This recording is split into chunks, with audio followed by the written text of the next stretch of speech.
Okay, so thanks everyone for coming back after lunch. It really does mean a lot to me that after sitting through all those hours of presentations that you you didn't take that opportunity to leave and not come back. So we've got the multilingual team here, and let's get rocking and rolling. So I will do the clicking through. I'm pretty good at divining when I'm supposed to click to the next one, but if I miss a cue, just let me know and we will keep it moving. I'll turn it over to y'all. Thanks so much. All right, thank you. Thanks everyone for joining us today. As Alex mentioned, we are going to be talking about English learners in this part of the day for you. We encourage you, if you have questions along the way, to put those in the chat and we will answer those at the end. We'll also have time at the end for questions when you can unmute yourself and ask questions. So I'm going to start off by just introducing myself and giving Amy a chance to introduce herself. My name is Tanya Morin, and I'm the dual language / bilingual bicultural education consultant at DPI. So if you have questions about bilingual programs or the bilingual bicultural state aids program or dual language programs, I am the person that you would contact. Hey. Should I jump in? Yes, sorry. Okay. Over to you, Amy. Thanks. Okay, so I am Amy Maciolek, and I am kind of the multilingual learners, but I do kind of the federal stuff. So if you have questions about stuff that's in the EL policy handbook, or if you have questions about, any of those kind of federal requirements or civil rights obligations or things of that nature, Tanya and I both share the responsibility of the instructional pieces. So, then you can reach out to me for that. We also have Jesse Roberts on our team. You may or may not know him. Jesse Roberts is over in the Office of Accountability. He does all things access testing. So he would be the best person to go to if you have access testing specific type questions, access data like SPGs or those things that you're finding in WISE. In the WISE system in WISE- for districts, and you have questions about student growth percentiles or progress that English learners are making, those types of things, Jesse Roberts would be your go-to guy. Tanya and I can answer some assessment questions, so you're welcome to send them our way, but Jesse really is a key point person on that. So, yeah. Yeah, so we're going to start off just by defining what an English learner is or who are English learners. You may be familiar with the term English learner. You may have heard other terms like ELL or English language learner, multilingual learner, emerging bilingual. These are all terms that have been used or are used to refer to students who speak a language other than English at home. At DPI, we use kind of multilingual learners and English learners interchangeably, but really the official term that you'll see on DPI's website and all of our materials is English learner. And that is because that's an official legal term per Title III of the Elementary and Secondary Education Act. And there is a legal definition, which you can see on this slide, of what kind of student or who qualifies as an English learner. So as you can see, an English learner is a student who is between the ages of 3 and 21. They're enrolled or preparing to enroll in an elementary or secondary school. They were either not born in the US or their native language is a language other than English.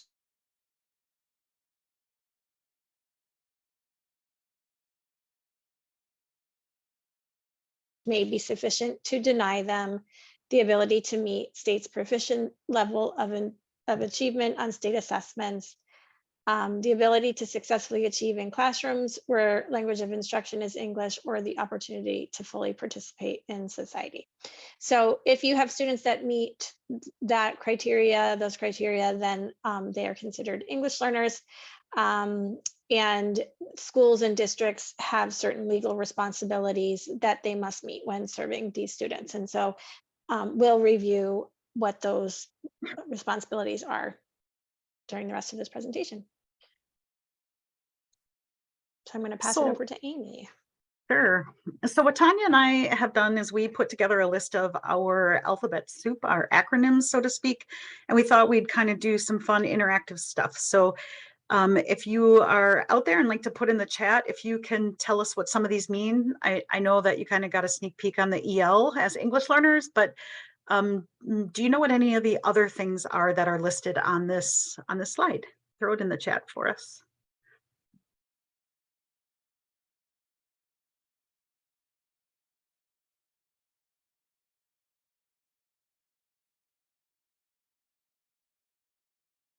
I promise you we're going to give you the answers. ML, multilingual learner. Nice.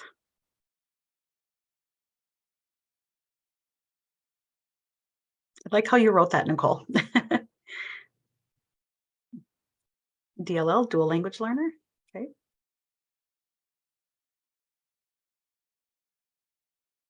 Okay. LIEP, language education, or language instruction education program. Yep.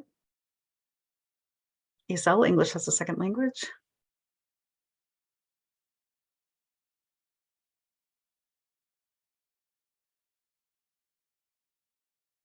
Okay.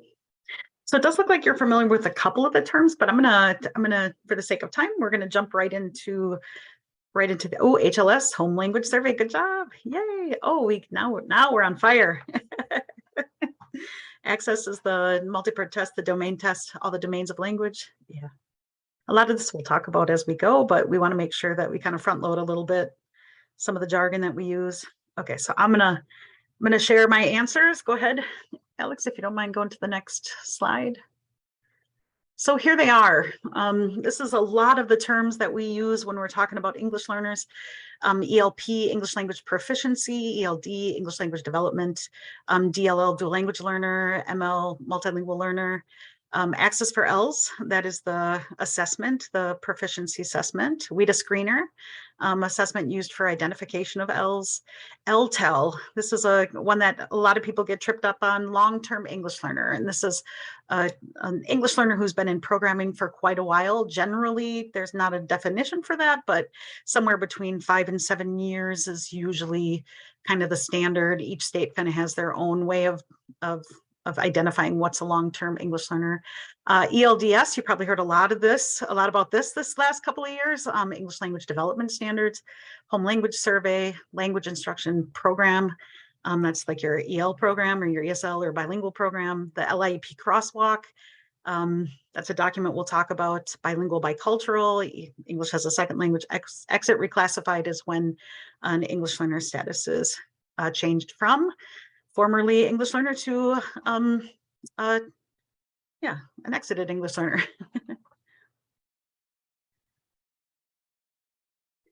Okay, so to give you a little bit of the context, we pulled this up from WiseDash. Currently, we have 51,638 English learners identified. We pulled this on May for 2023. That represents about 6.7% of our currently enrolled students within the state. So our total school population, according to WiseDash, 771,000 and some change. And then about 80% of those English learners identify Spanish as their first language. And as you can see, we threw on kind of our top 5 languages that are present in our state right now. So this slide pretty much represents kind of where stuff comes from in terms of English learners. English learners doesn't have a nice little complete package law. I mean, there's a lot in Title III. Title III does talk a lot about English learners specifically. However, there's civil rights laws. There's all sorts of different laws that come together to govern kind of what we need to do or what we're required to do for English learners in our context. So the legal requirements, federally speaking, you've got English learners are present in Title I, Title III for sure.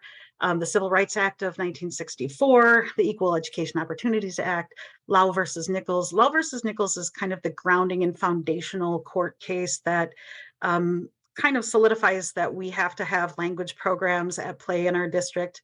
And then Castaneda versus Picard is another court case, a landmark court case that kind of tells us a little bit about the standards of programming, that they have to be sufficiently staffed, they have to be well-resourced, they have to be proven effective. You'll hear a little bit more about that. And then there's all sorts of different fact sheets that have been published by the U.S. Department of Education and the U.S. Department of Justice, and they also cover that. So a good reference for that is Chapter 14 of the Policy Handbook, if you're interested in knowing a little bit more about that. So this is just generally your civil rights obligations that you have in terms of English learners in general. So everybody's under the obligation to identify who those English learners are and assess them. The obligation is to provide a language program. That program has to have sufficient staffing and resources and be effective. You have to provide meaningful access to curriculum, extra and co-curricular programs, core curriculum and specialized curriculum, avoiding unnecessary segregation, evaluating English learners for special education services in a timely manner, meet the needs of students, of parents who have opted them out of programming. So even if your student isn't served by an English learner program, you still are under obligation to make sure that that student is progressing both in language as well as academics. And then monitoring students who have exited or who are in your English learner programs to make sure that they are making progress, both in language proficiency as well as academic endeavors, and then demonstrating the effectiveness of your program. So someone should be assigned that role of making sure that your English learner program is effective, or what you're doing with English learners is effective. And then you're under obligation to ensure meaningful communication with English learner parents.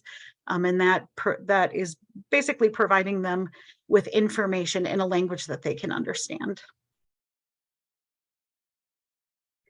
So this slide represents a graphic of basically outlines the steps to entrance. It's that first bullet of identification. So all students would be administered a home language survey upon initial enrollment. This isn't something that you would give the same family from year to year.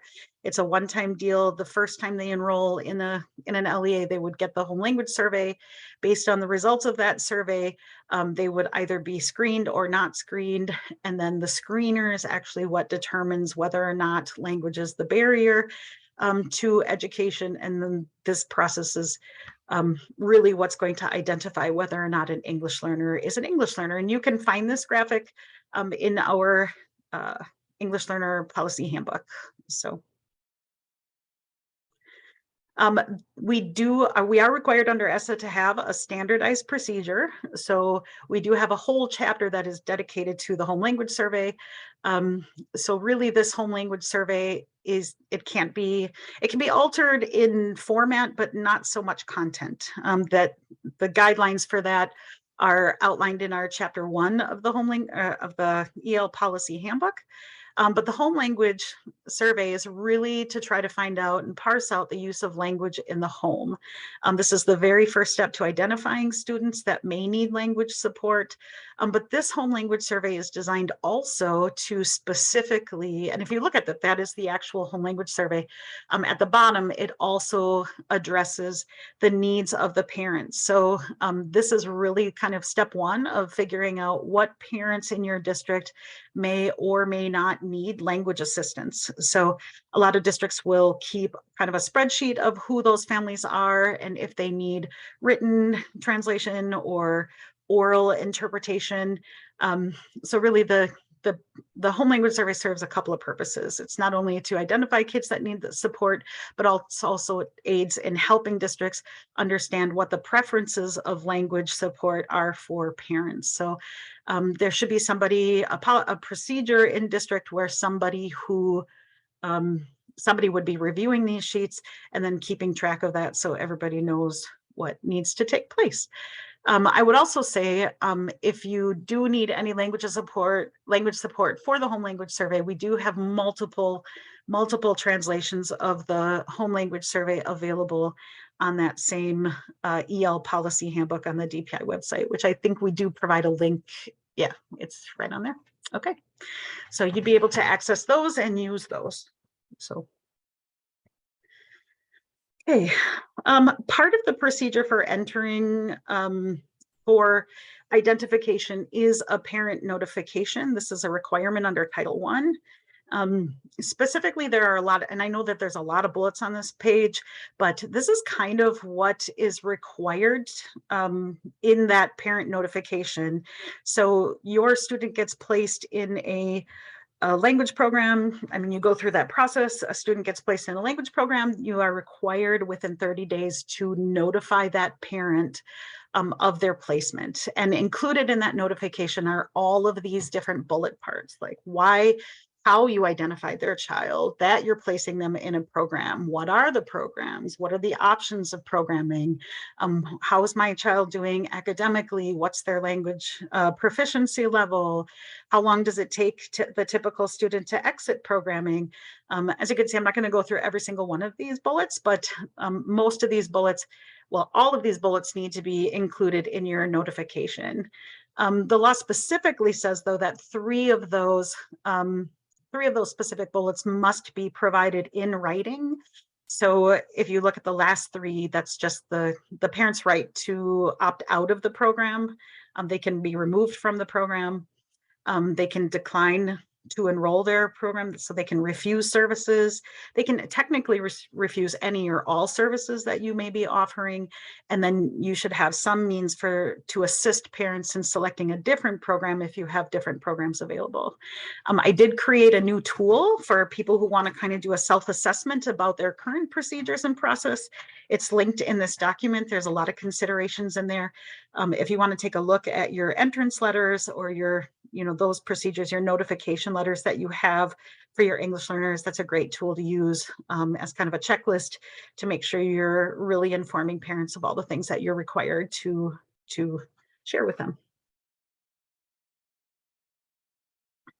Okay.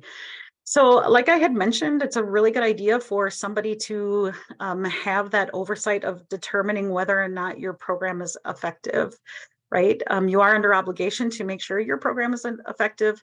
It has to be based on sound theory and effective in practice. And again, I've said this probably 3 times, sufficient staffing and resources, regularly assessed, continually improved as effective, right?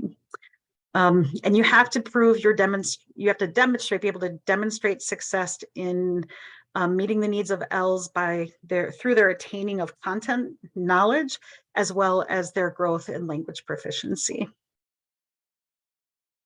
Okay. I think, Tanya, is this where you take it over? Yep. Okay. All right. So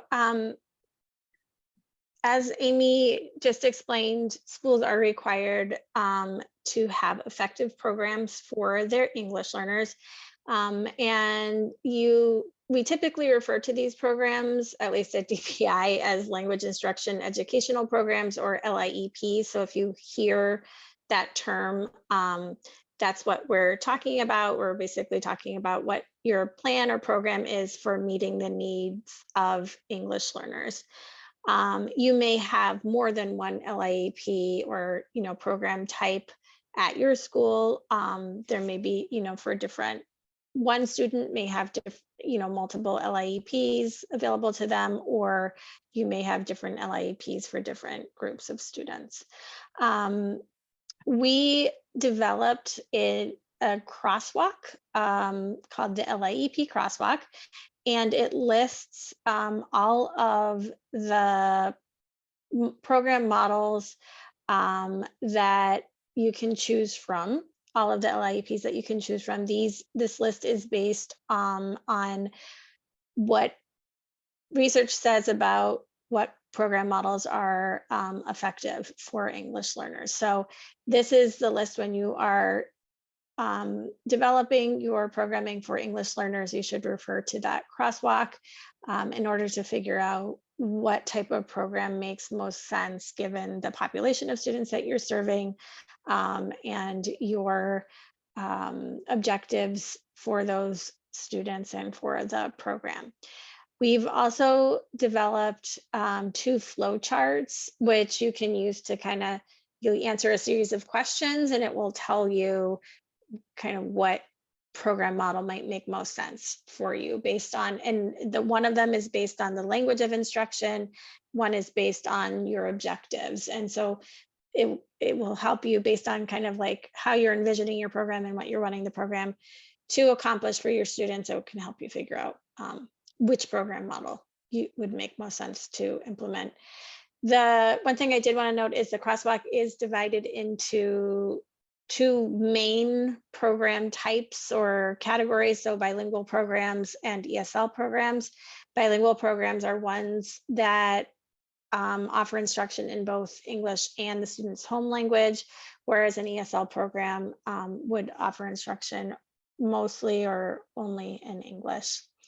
The crosswalk is also where you would go to find the codes that you will need to report to DPI. So one of the data points that is collected by the Federal Department of Education is the type of program that students are served by. So DPI does collect that information from LEAs, and you would use the codes that go with each of the program model types that are listed on the crosswalk to report that information to us.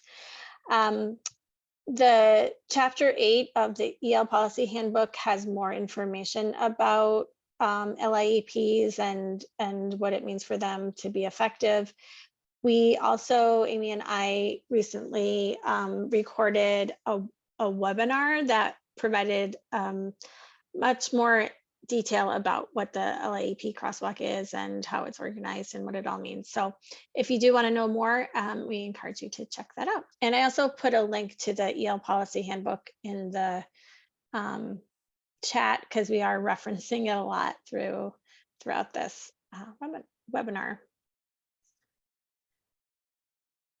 Okay, so Amy mentioned earlier the English language development standards. So these are standards for English language development for English learners, and they should be implemented in all learning environments that serve English learners. So regardless of the program model or type that you choose, the standards should be incorporated into all of the instruction that the students are receiving.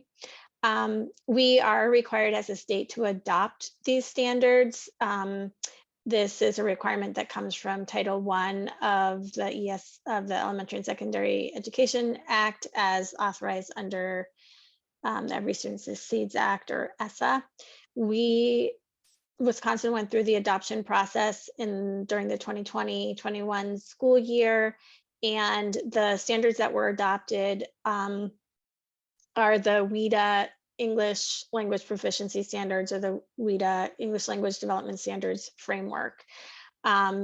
One really great thing about these standards is that they're aligned to the Access for ELLs, because WIDA is also the organization that develops the Access. But there's also a lot of other really great aspects to these standards.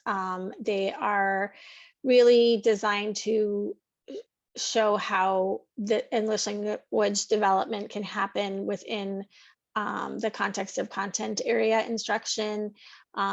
WIDA publishes many, many resources to support the implementation of the standards. They also offer many professional learning opportunities related to the standards. We at DPI have also been in the process of developing professional development resources and technical assistance resources related to the standards. So one thing that we did last year was to develop an ELD Standards 101 webinar, which is recorded and posted on our website. So that might be a good starting point if you're hoping to learn more about what the standards are all about. And this year we're planning on releasing some additional modules and continuing to develop resources that will help people implement these standards in their schools and classrooms. The standards also, in addition to being aligned to Access, they are aligned to what our guiding beliefs are at DPI for the language development of ELs. And so there is a link on this slide where you can click on that and see kind of what our general beliefs are about language development and how to support that for English learners.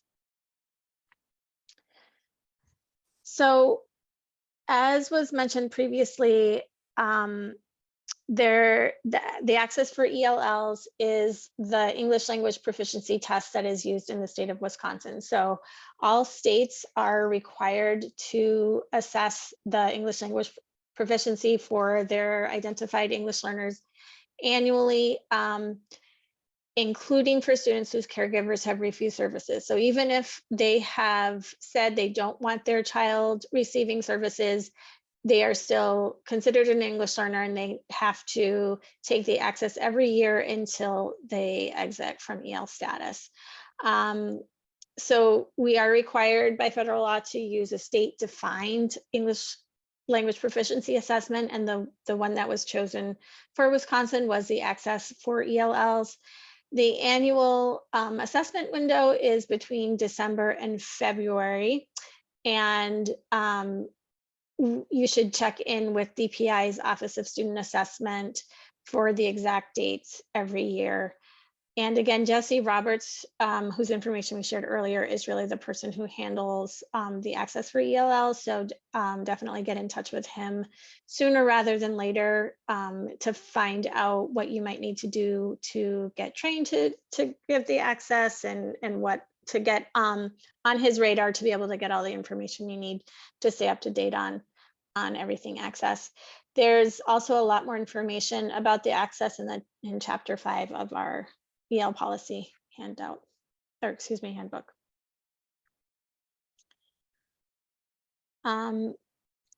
So the access score is converted into an English proficiency level, which is given to students. And this is something that you will get reported to you every year after the access test is taken. You'll get an updated proficiency level for the students. The levels go between, technically they go between 1 and 6, but really it's 1 through 5. And then once a student reaches level 5, they're considered to be proficient in English, and they are reclassified and then given a level 6, and 6 indicates former English learner. So really what the scores they can get on the access test are between 1 and 5. They'll get one of those scores, and then once they hit 5 is when they hit 5, they're automatically reclassified as a level 6. If they're at 4.5 to 4.9, there is an alternate way of exiting them, which we won't go into here, but you can learn more about that, again, referring you to our EL policy handbook, either chapter 5, which has information about the access, or chapter 6, which has much more detail about reclassification and monitoring. It's also something that you can contact me, Amy, or Jesse about if you have questions. And now I'm going to hand it back over to Amy. So I think we were going to go into this, but we do have a slide for it. So I'm just going to quickly kind of go over it. That's okay. Tanya covered a lot of this. Composite score of 5 on the access test is a must exit, and a composite score of 4.5 to 4.9 is a may exit. So after that, they go through a 2-year monitoring process. So just reiterate that.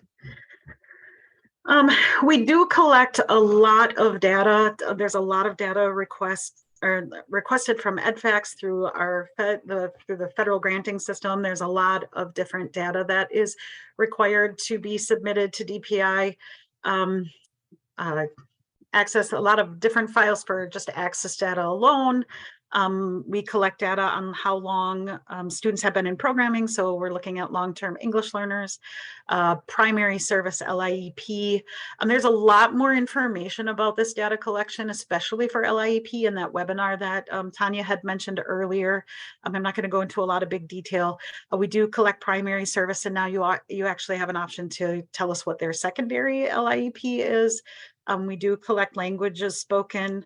And then Title III specifically has an immigrant children and youth grant. So we do look at the number of immigrant children that are in district.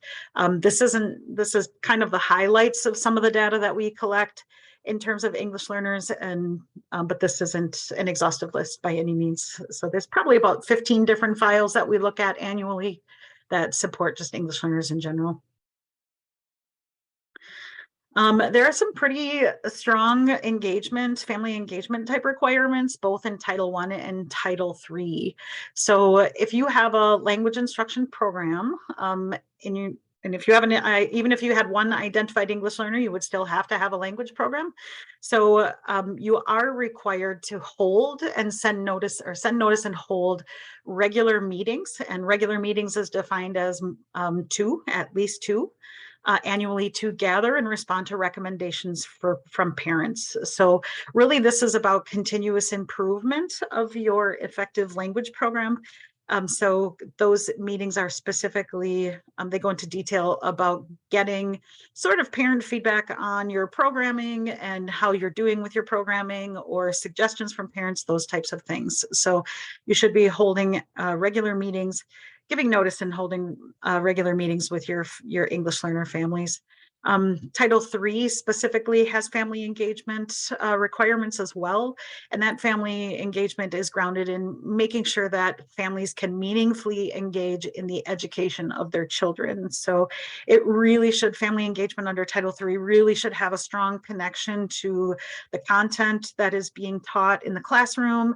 It could be, your science class, your social studies class, your math class, your ELA class, whatever content is going on in the classroom, as well as, those community partners that you have, making those strong family and community engagement type connections.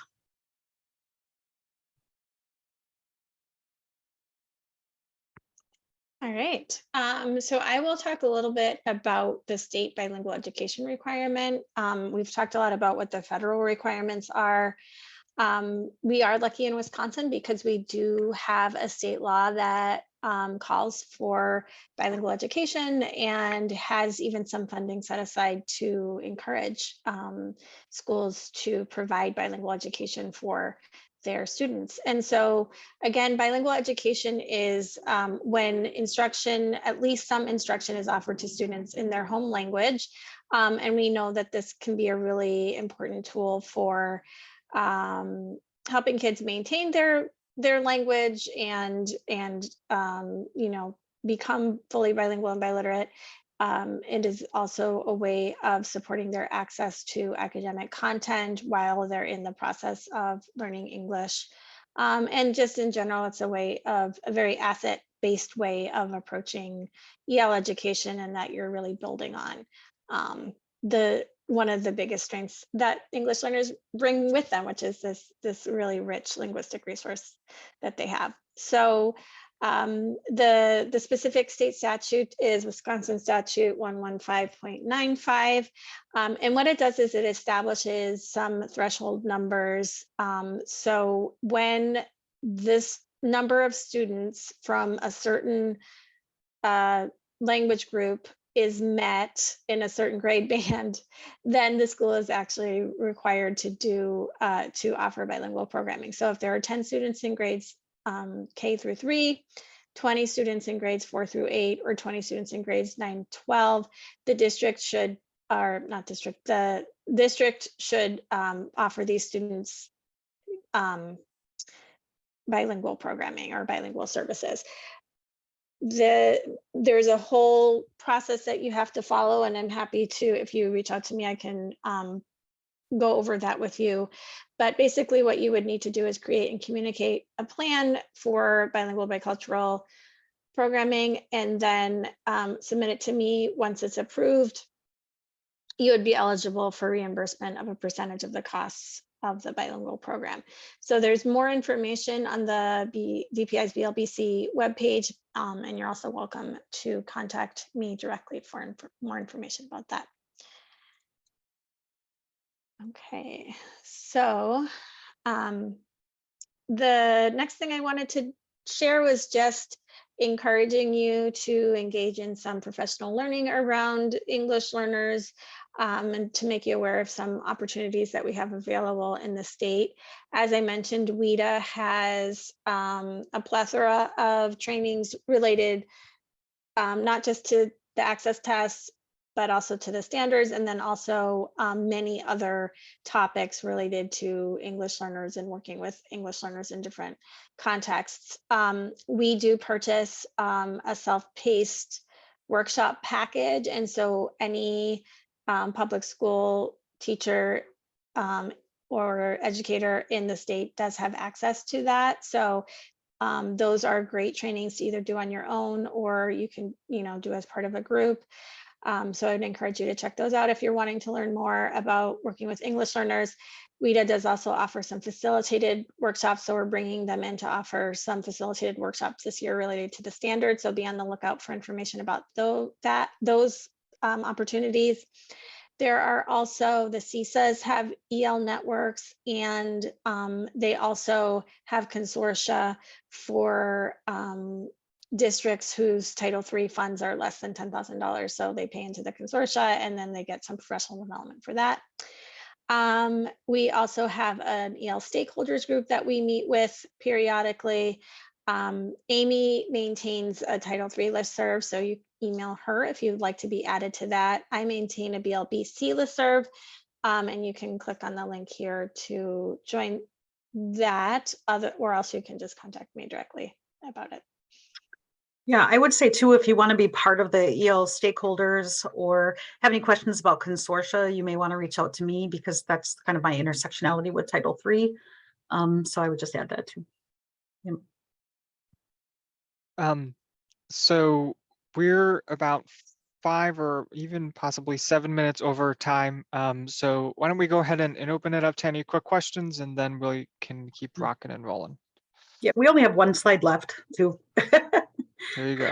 Yeah, with some resources on it, but Tanya, you can speak to that. Oh, yep. These are just some resources that might be helpful to check out. Yeah. So I didn't see any questions. Yeah, I didn't either. Okay, anyone in person have any questions they want to toss out? Doesn't sound like it. That means you did a good job of explaining it, y'all. I appreciate you coming in and chatting with us. It sure does mean a lot. Thanks for taking the time. And I'll let you scoot. Yes, thanks for having us. Bye. Bye, y'all. Bye. Okay, Dr. Hackett, I think you're up. Yeah, we're just down to you and me left, Alex. So this will be good. We'll be able to finish on time. So I'm putting some links in the chat. I have my website and our conference link. So hi, everybody. I'm Sarah Hackett. I'm the director of the Wisconsin Resource Center for Charter Schools, or WRCCS, and I'm here to share with you some of the cool stuff that we've got going and that we can offer you to support in the awesome work that you're all doing in your schools. So Alex, go ahead and go to the next slide, please. In all of our work, we just really like to start by prefacing it, knowing that we're all at different places on our learning journey in whatever the topic is that we're discussing. So today it's how to run an LEA for your district charters. And we are all at different stages in our learning when it comes to running an LEA. So just know that we're all doing our best. We have no judgment if you're on your first day of the job, or you've maybe been doing it for years, and there's just so much to know and so much to learn. And so we all know that improvement will be needed. Together, we're stronger. We can use this space to ask questions, control what we can control, and then we love to share resources. So that's just kind of the mindset that WRCCS comes with when we support you and when we present. So go ahead to the next slide, Alex. So we have a website that's pretty robust and has a lot of the resources that you might need, but we also answer a lot of phone calls and emails. We do a lot of Zooms, and we also will come out and meet with your schools in person and do trainings and stuff like that as well. So go ahead and visit our website if you haven't yet. And then if you're still looking for more things, or you're not sure quite what you're looking for, like you go ahead and call and reach out anytime. You can go to the next slide, Alex. So I kind of summarized it a little bit, but really what we're trying to do at Works is build up a warehouse of resources that everybody can share from. And so we're not always having to reinvent the wheel. So we try to use a lot of examples from the work that you do, and then kind of, simplify them or combine them with other people's resources and then share them back out. And we do that always by asking, for permission and collecting resources specifically for that purpose. But we do have quite a growing library now of things that can be shared. And then we also really love to connect people. And so I'm so thankful that people were live on this call today and not just viewing the recording, because it's so nice to have those real-time questions and connections. And, somebody said earlier, it's nice to like see your face, like it's good to just kind of know who's who in this world. And, it's not that big of a world. And so while people are changing positions and, schools are being added and schools are growing, it's still just like a pretty small community. And so we really can lean on one another and benefit from that. And then just to support all your schools, to be here and learn with you, because we're sort of developing resources at the same time that you're needing the resources. And so it's all kind of happening at once, but it's been great work. All right, go ahead, Alex. So I say we, because I do have a team. I have quite a few consultants I work with, but the two that I work most frequently with are Chamomile and Zainab. And then I have Gabby in my office full-time at CISA 9. And we've ebbed and flowed over the years as we've had more grant funds coming through the federal grant. And then, right now we're a little bit smaller, but I'm crossing all my fingers to hope that we're going to grow again if Wisconsin gets the new grant. So right now, though, there's plenty of us to call and plenty of us to support with authorizing, governance, leadership, classroom, design teamwork, work with your families and stakeholders. So do know that we're here and we answer the phone and email. So, all right, go ahead, Alex. Also, I wanted you to know that you're not alone. We do have quite a few of the charter schools in the state are authorized by school districts, but there's 100 authorizers in the state. There's 230. Actually, this is not updated with our newest numbers, but about 236 students and about 50,000 students, 236 schools. I think it's like 239 now. But in any case, you're all across the state. You have some things in common with the district charters, and then certainly some things not. And so that's why we have these focused resources for you today. But there is a growing number of schools that are independent charters that are spread all throughout the state rather than being centralized in certain regions, as was the case a few years back. So that's kind of exciting to see. All right, you can go ahead, Alex. Oh, and I should have said too that we do track all of the schools in the state through that yearbook that's on our website. So that screenshot on the last slide was from our website.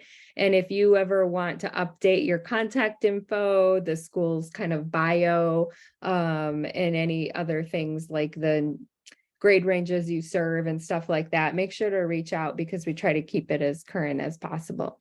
All right, I'm going to stop talking for a minute, and I'd love to have in the chat, or if some of you who have your audio and video handy, if you could share, I would love to hear a celebration from you, something that has been like, even if it's just like a report that you successfully filed because it was a thorn in your side, or you have a certain number of students, or I'd love to just hear something that was like a success for you this last year.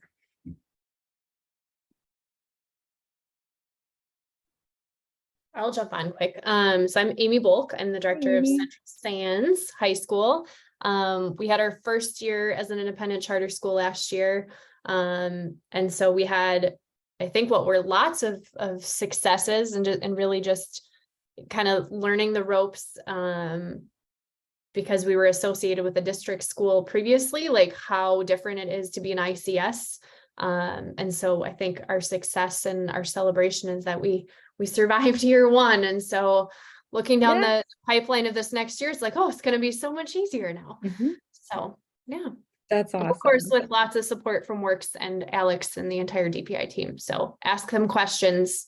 Sometimes they have answers that would have taken you days and days and days of figuring out, and they usually know where to find it. So. Mhm. Thanks, Amy. Yeah, and sometimes we don't have answers, and sometimes there are no answers, but we get there. We muddle along. So thank you. Other celebrations? You could put something in the chat too.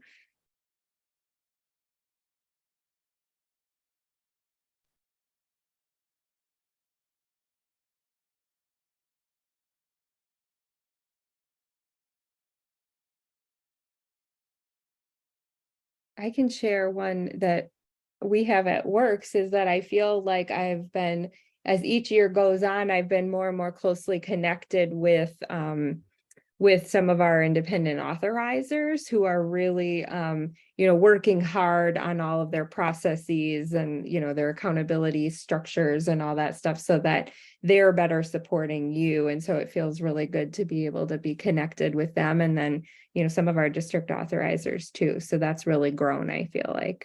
All right, Latoya has a celebration. New 5-year contract for One City Elementary. Woohoo! Yes. Yes. Fabulous. Awesome. Good. All right. Well, I will keep us cruising because I know we all have places to be. So thank you for celebrating. I hope you have some more celebrations you're doing in your head and just haven't shared. So you can go ahead, Alex. We have a lot of new leaders and staff. I have another one in the chat and I can't remember, Jimara, which school you were from. Department schools. Yes, that's right.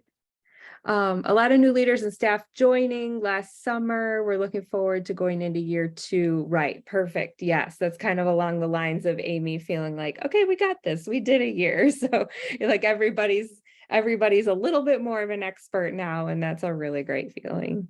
Thank you for sharing.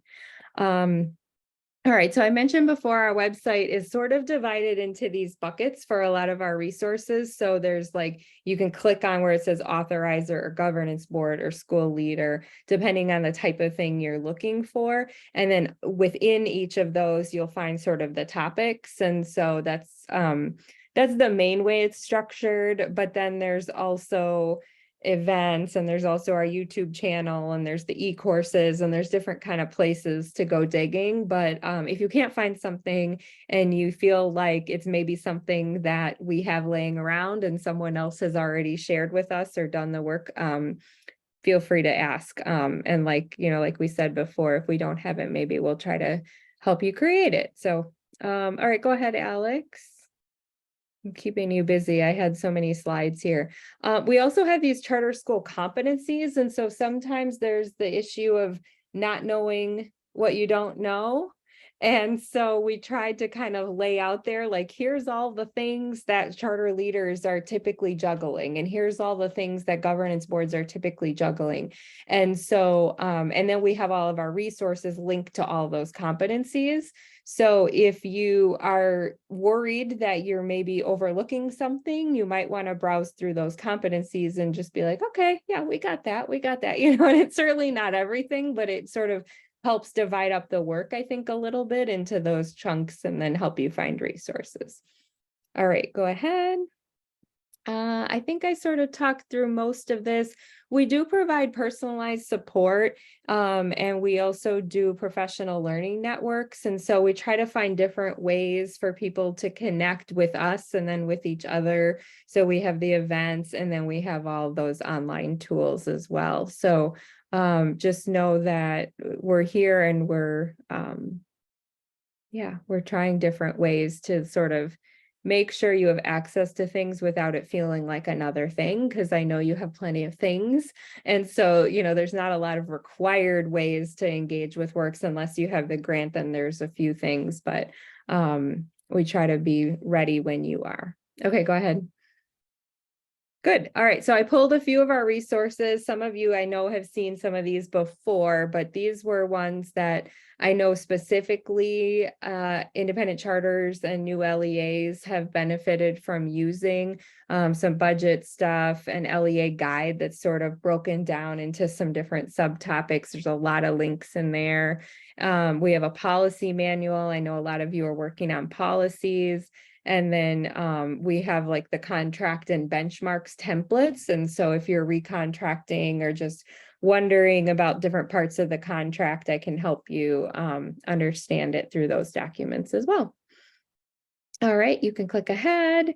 We have micro-credentialing I wanted to mention because we haven't had a lot of independent charter schools work on these yet. And so this is a way to be like a really standout sort of school. Your little badge would show up on your yearbook page and you get a certificate and all that. And it's a peer-reviewed process where you pick one of the topics and then you share out resources to sort of like a fishbowl community event. And then they sort of will, you know, evaluate you on a rubric and then award you the micro-credential. And so we've got about a dozen schools that have done them. And I just think it would be really cool to continue to share, especially like the financial stuff and the governance stuff and the operational things that you all have to do to run these LEAs. We could really generate some cool shared learning and resources and expertise through this micro-credential program that we have. So let me know if that sounds interesting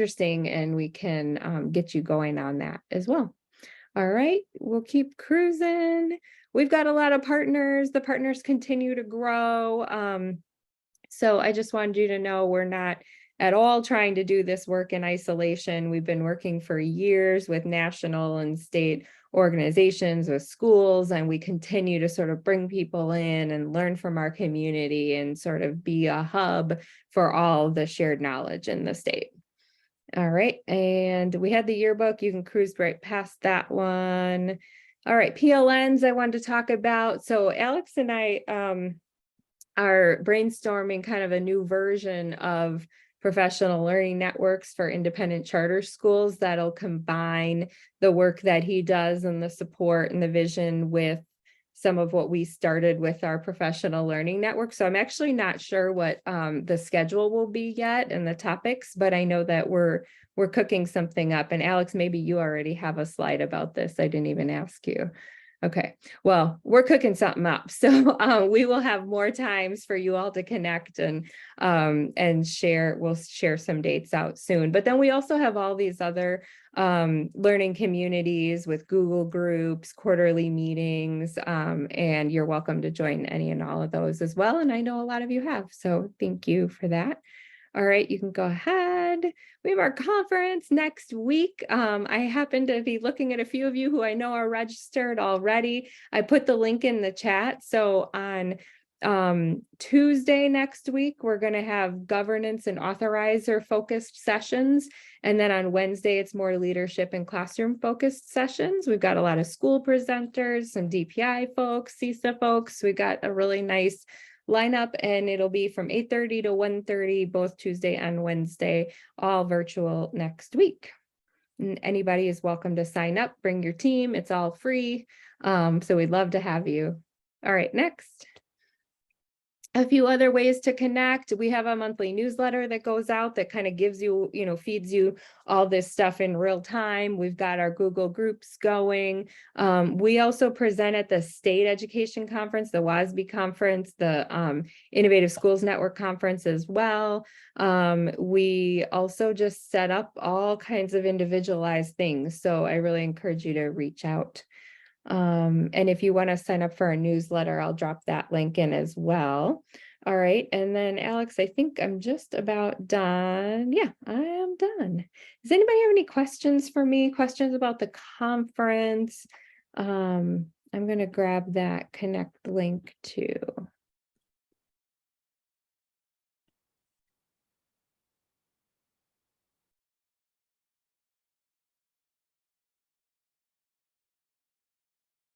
Okay.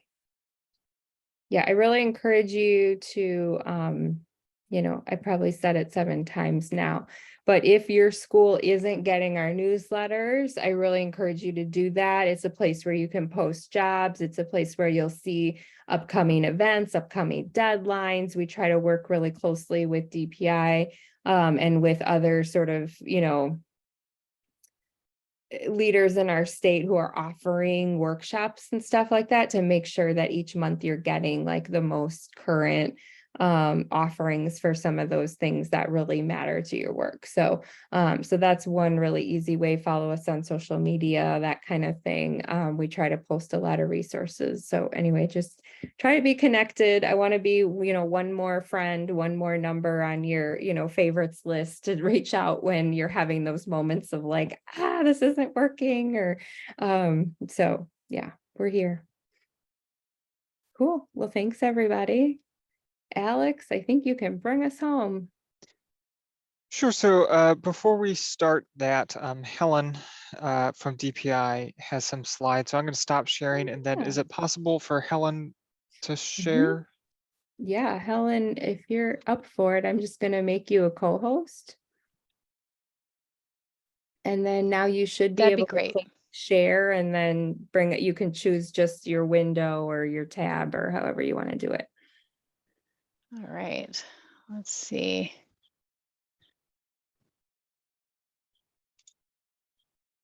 Are you seeing that now? We are.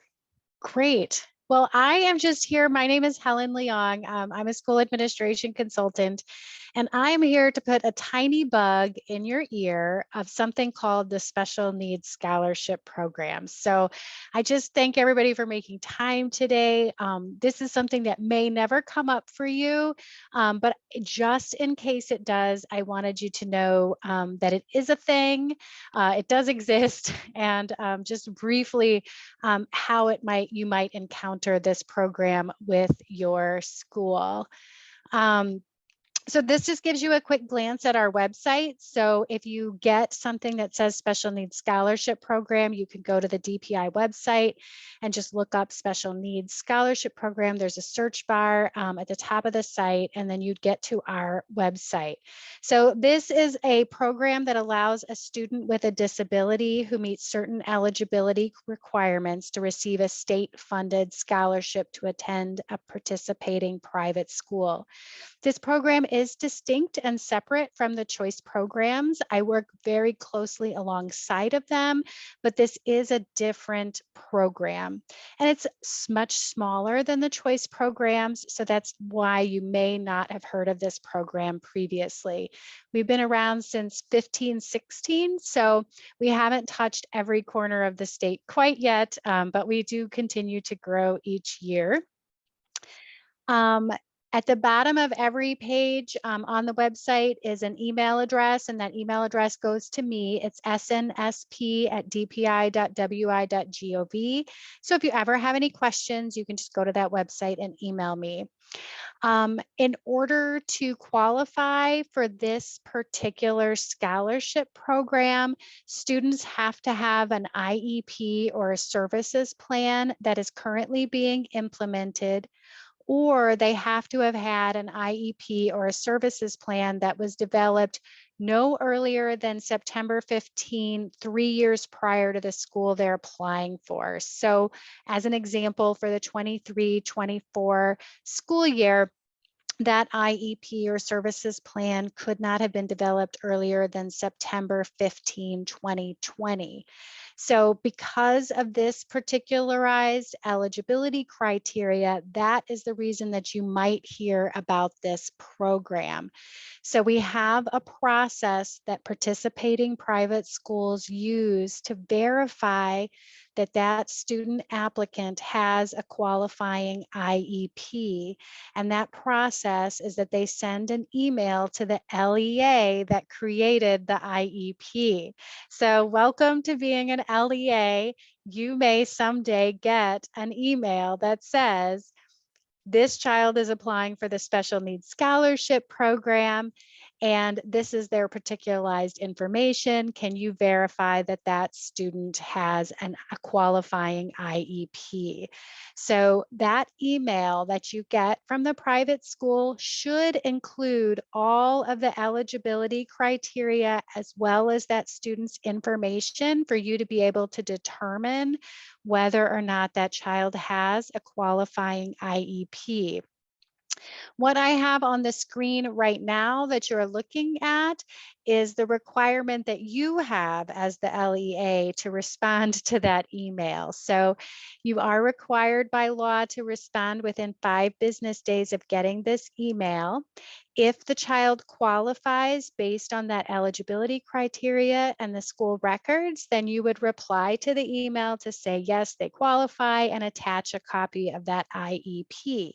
If they don't qualify, then you would state that in a reply email to this LEA verification email request. If you need resources, as Sarah just sent you a million resources that are very helpful, I'm just going to add one more to your pile. We do have a frequently asked questions for public school districts that has a lot of information about what the LEA's role is. Not all of this would apply to you. However, there are portions that address specifically that LEA verification process that you may find helpful. So I just wanted to show you generally where it is, so on our website. But again, feel free to just contact me if you have any questions. If you get an email like this and you're like, I remember there's something about the special needs scholarship program, but I'm not sure what to do, that is fine. There will be a contact person for the private school in that email as well. So you could contact the private school person who's emailing you, or you could contact me if you have any questions. So this is just a very, very brief, very high level, the special needs scholarship program bug in your ear, just so you have heard of it if you ever get one of these emails. So thank you so much for making time for me today. And if there are any questions, let me know. Otherwise, that's all I wanted to do, was just make sure you knew what this was.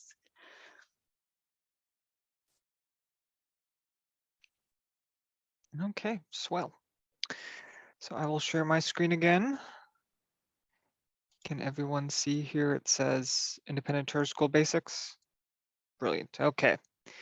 So we will wrap this up and get you home, since I know it's been a long day. And we covered a lot of this previously, but if you're just jumping in now, when we weren't killing time at 11 o'clock, we'll just cover it just real quick. You're an LEA, congratulations. Statewide enrollment can't be virtual, no district supports, you're all on your own. That stinks. That's why we're here to help you out. You get paid $11,385 this year. Here's where all that comes from. We just didn't make that up. You're eligible for a lot of categorical aid, but not all categorical aid. That is generated from what you are pushing through Y, so make sure you're doing that right. You can go to this little website here, find all sorts of information about it. You get paid 4 times a year based on the reports that you submit. Those reports do still come in on a spreadsheet, on an Excel spreadsheet. It's big, it's cumbersome. It's more cumbersome for me than it is for you. So I appreciate you filling it out, and then you submit it via Kiteworks. So those dates that you have to submit them are made known to you beforehand. In fact, they may be known to you this afternoon or tomorrow on the payment calendar. And they also come in the payment letter, and those live on our website. I'll send them to you via email so you can have them and save them, but they are always on our website. And if you forget what day they are, I will email you incessantly before they are due. So you will not forget, I promise you. So you're going to submit that report. That the actual physical spreadsheet lives on our webpage, and you're going to submit it 3 times, but you're welcome to do it once and then remove and add as necessary, just so you don't have to keep filling it out, so long as you indicate which spreadsheet it is. If it's the preliminary second Friday, third Friday and second Friday, so on and so forth. Anyways, you're going to submit it via Kiteworks on time. Submitting it on time is terribly important. So this is where we were the last time. Everyone at DPI is student driven and committing to helping you navigate and meet your bureaucratic burdens so you can focus on educating kids. There's no one here who is sitting around thinking to themselves, boy, I really want to see these schools fail. Won't that just be a lot of work that I'll have to do on the back end? That's just going to be great. Everyone here wants to see you succeed because you're educating kids, and that's why we all got into this business to begin with, right? I've got a law degree. I could be making a lot more money somewhere else. I'm here to support you, to support kids. So everyone that you've heard from today, you can contact them. They will be happy to help you. They'll finally be able to sit up at their computer and say, oh, I got an email now.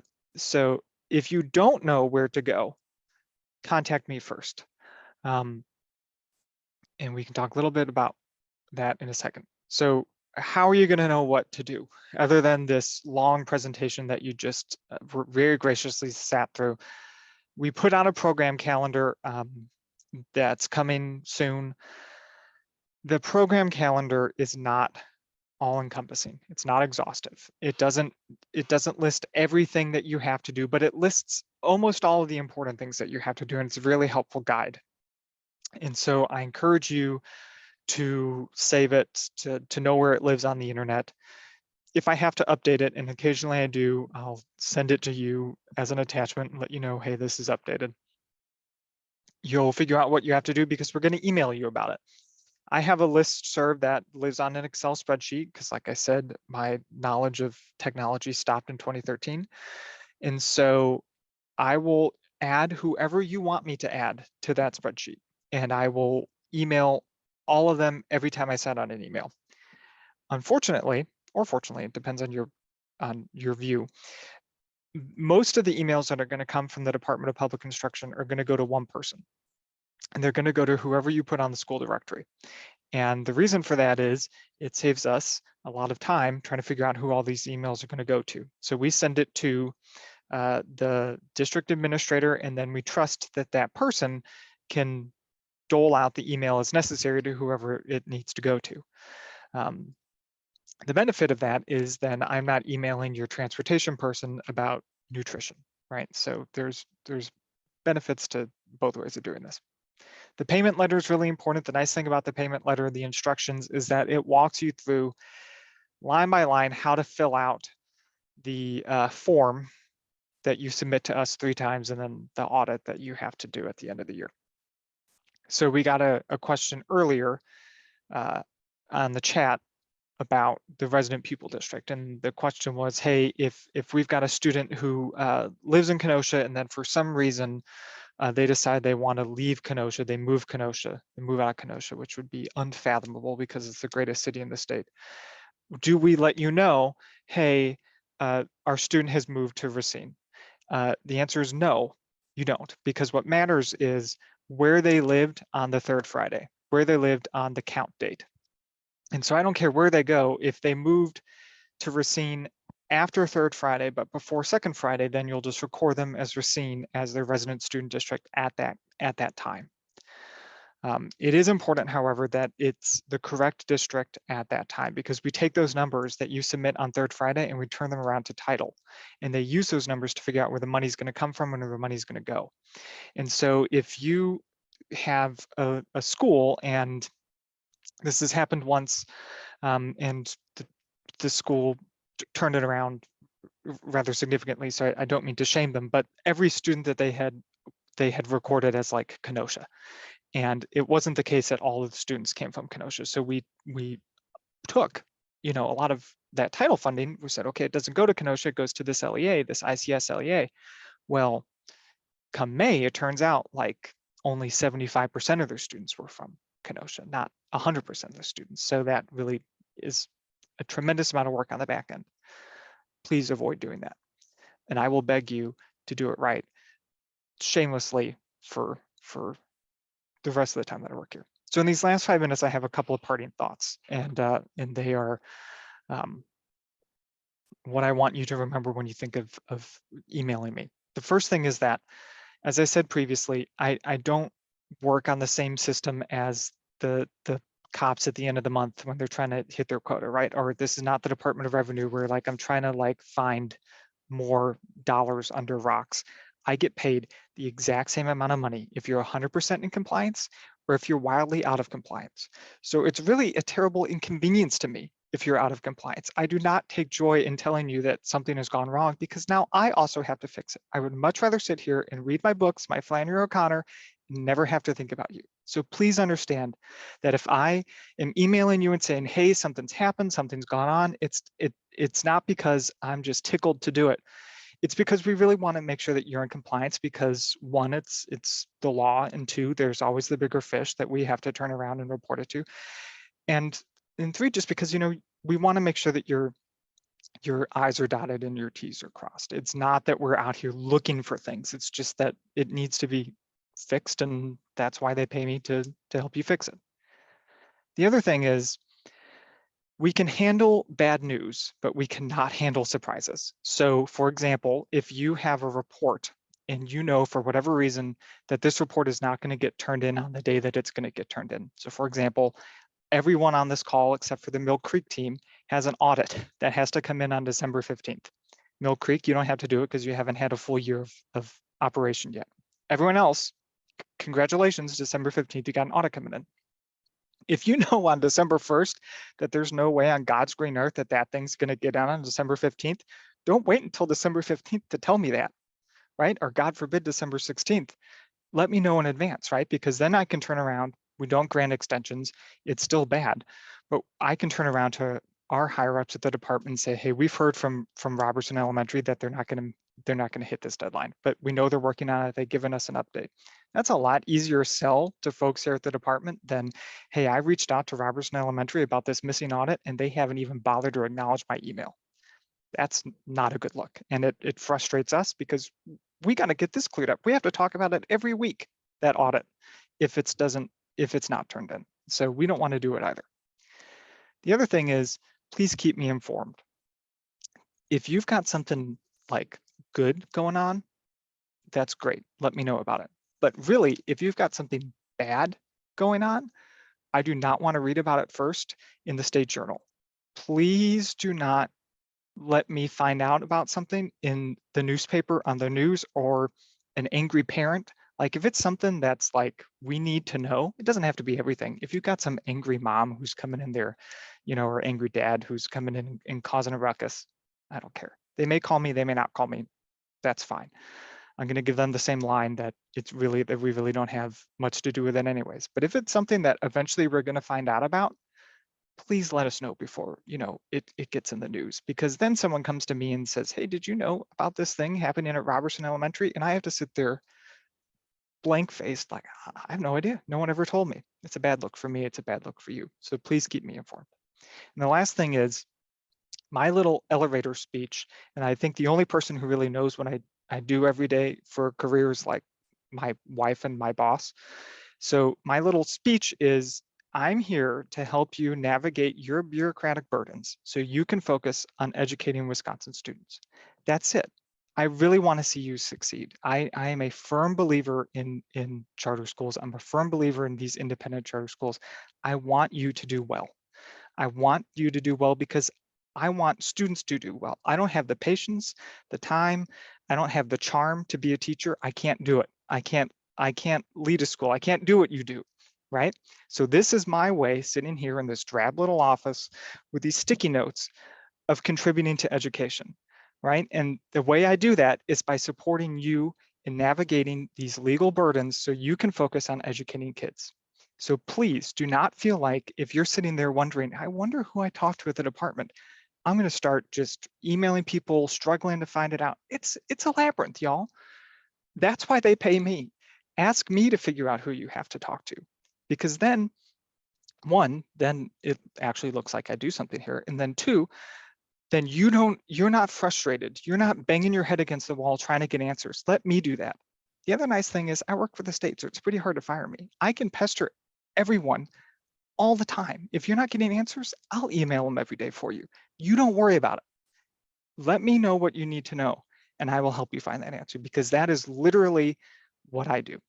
So thank you so much for attending LEA 101. I hope this was useful to you. We're going to send out some sort of survey on the back end this year to see, like, you know, what did you like? What would you like to change?